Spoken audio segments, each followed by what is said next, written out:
ساتھ بھی اچھا رہے گا. اس کے دل میں نرمی ہے تبھی تو اسے جھکائے گی. ورنہ تو اللہ کے ولی کے آگے نہیں جھکا ہوا, اپنی مرضی کے آگے کیا جھکے اپنی مرضی کے آگے. کہنے میرے دوستوں ذرا آپ سامنے آ رہا ہوں, ذرا آپ سامنے آ رہا ہوں. آگے آ جاؤ. میرے دادا یعنی میں حکم کو حکم نہیں. یہ وہ شہر ہے جو ہمیشہ کھلا رہتا ہے, جو ہمیشہ کھلا رہتا ہے, اور یہ اس شہر کا دروازہ ہے تو جب دروازہ ہے تو دیواروں کا اور دور درازی کا یہ وقت پہ تعلق نہیں ہوتا. کھلا ہوا دروازہ ہے, سب چلے آئے. کھلا ہوا دروازہ ہے, سب چلے آئے. تو حضرت گرامی بزرگوں کی آستانی اور یہ اللہ کے مزارات, آپ کا احتفال شریف گجرات شریف آباد ہے بزرگوں سے. آپ جہاں جائیں آپ کو شاہ عالم سرکار ملیں گے, آپ کو خوب عالم سرکار ملیں گے, آپ کو شیخ احمد رسول رحمۃ اللہ تبارک و تعالیٰ کی شریف القدر بارگاہ ملے گی, آپ کو حضرت عبدالوہاب صاحب قادری ملیں گے.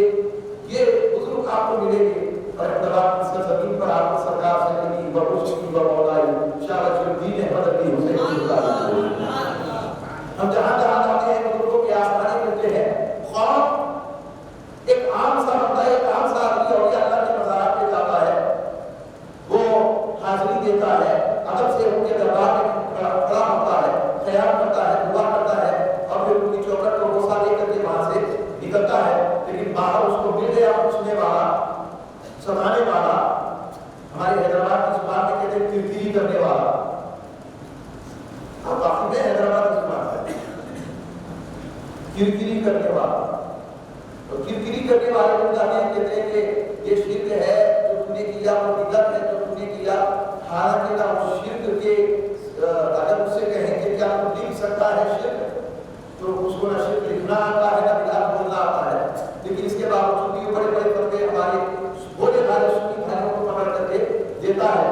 عزیزان ملت اسلامیہ, بڑی ذمہ داری کے ساتھ بتانا چاہتا ہوں, اگر کوئی آپ سے یہ سوال کر لے کہ یہ اولیاء اللہ کے آستانے کے لیے سجائے کیوں جاتے ہیں, لوگ ہمارے نیائے کیوں جاتے ہیں, تو آپ ان سے یہ نہ کہنا کہ یہاں ہماری ضرورتیں پوری ہوتی ہیں, بلکہ آپ ان سے یہ کہنا کہ یہاں کا راستہ ہمیں قرآن نے بتایا ہے. آپ ان سے کہنا یہاں کا راستہ ہمیں قرآن نے بتایا ہے. وہ کہے گا کہ کہاں بتایا ہے, تو جاؤ انہیں سے پوچھو جو قرآن پڑھتے ہیں. قرآن جن کا دن رات کا مشورہ ہے, قرآن مجید تفسیر شرح جو پڑھتے ہیں ان سے پوچھو.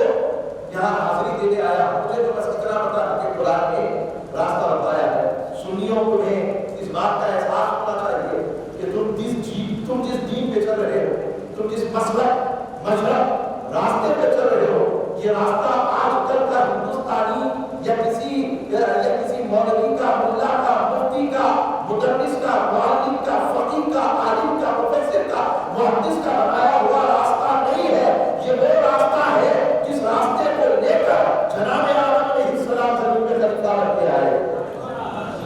حضرت نوح علیہ السلام اس راستے کو لے کر کے چلے, حضرت ابراہیم علیہ السلام اس راستے کو لے کر کے چلے, حضرت اسماعیل, حضرت اسحاق, حضرت شعیب اس راستے کو لے کر کے چلے, حضرت موسیٰ, حضرت ہارون, حضرت ایوب, حضرت عیسیٰ, حضرت سلیمان, حضرت داؤد, حضرت یوشع جس راستے